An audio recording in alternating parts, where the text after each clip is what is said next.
ఓవైపు చదువుకుంటూనే మరోవైపు part time job చేస్తున్న ఓ విద్యార్థి జీవితం విషాదంగా మారింది. బీటెక్ చదువుతున్న మహేష్ అనే యువకుడు ఓ హోటల్లోని 4వ అంతస్తు నుంచి కింద పడి ప్రాణాలు కోల్పోయాడు. అయితే ప్రమాదవశాత్తు కింద పడిపోయాడా లేక ఎవరైనా కావాలని అతన్ని తోసేశారా అని పోలీసులు ఆరా తీస్తున్నారు. యాదాద్రి జిల్లా రాజపేటకు చెందిన మహేష్ అనే యువకుడు హైదరాబాద్లో ఉంటూ భువనగిరిలో బీటెక్ చదువుతున్నాడు. పేద కుటుంబం కావడంతో ఖర్చుల కోసం అప్పుడప్పుడు క్యాటరింగ్కు వెళ్తుంటాడు.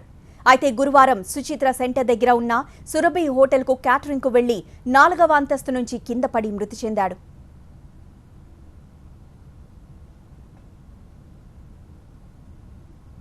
హోటల్లోని 4వ అంతస్తు నుంచి కింద పడిన యువకుడు మృతి చెందిన ఘటనపై పేట్ బషీర్బాగ్ పోలీసులు కేసు నమోదు చేశారు.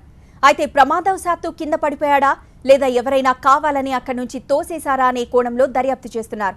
సీసీటీవీ ఫుటేజ్ ఆధారంగా దర్యాప్తు చేస్తున్నారు. సురభి హోటల్లో క్యాటరింగ్ దానికోసము పార్ట్ టైం బాయ్స్ని వాళ్ళు అశోక్ అనే అతను ఎప్పుడు కూడా తీసుకొస్తూ ఉంటాడు. బాగుల మహేష్, ఇతని వయసు 22 సంవత్సరాలు. ఇతను BTech final year KBR college భువనగిరిలో చదువుకుంటున్నాడు. సురభి హోటల్లో ఈ అశోక్ ఇతన్ని ఆ పనికి పురమాయించి అతనికి కొంచెం ఒంట్లో నలతకుంటే అతను వెళ్ళిపోయినాడు అనమాట.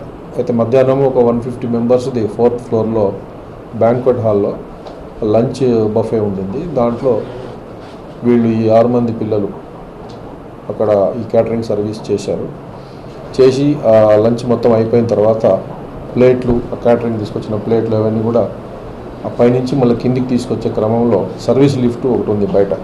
అతను ఇతనితోటి కోవర్కర్స్ వాళ్ళ సమక్షంలోనే అతను ఒకేసారి జలక్ తిన్నట్టుగా అయ్యి అక్కడి నుంచి స్లిప్ అయ్యి ఆ రోప్ ద్వారా జారుకుంటూ కింద వచ్చి బకెట్ మీద పడ్డాడు. 4th ఫ్లోర్ నుంచి కింద పడ్డాడు.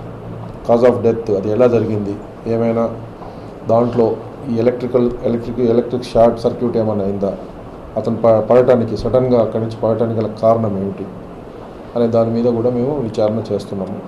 అది ప్రమాదవశాత్తు జరిగిందా లేకపోతే దాంట్లో ఎవరికైనా అవసరం ఉందా, అన్ని కోణాలు మేము డెఫినెట్గా వెరిఫై చేస్తాం. వాళ్ళకు తప్పకుండా న్యాయం జరిగేటట్టు ఈ మరణానికి కారణం ఏంది, దీని వెనుక ఎవరైనా ఉంటే మాత్రం వాళ్ళ మీద తప్పకుండా కఠినమైన చర్య తీసుకుంటాం. తోసేసి తెలియదు మాకు, చూడలేము మేము. హోటల్కి సీసీ కెమెరా ఉన్నాయి కదా, సీసీ కెమెరా చూపిమంటే దానికి ఆ లిఫ్ట్ కాడ లేదు సీసీ కెమెరా అని చెప్తారు. మేము చూస్తేనైతే ఆ హోటల్కు మొత్తం రోడ్డు దాకా కెమెరా లోపడుతున్నాయి, కానీ మాకు చూపిస్తలేదు. అది డిలీట్ చేసిరా మరి డిలీట్ చేయలేదా తెలియదు మాకు. ఇక మాకు లుల్లి అవుతుంది అని చూపిస్తలేరు. హోటల్ వాళ్ళు అడిగాం, అడిగితే మాకేం తెలియదు అంటారు ఎప్పుడు.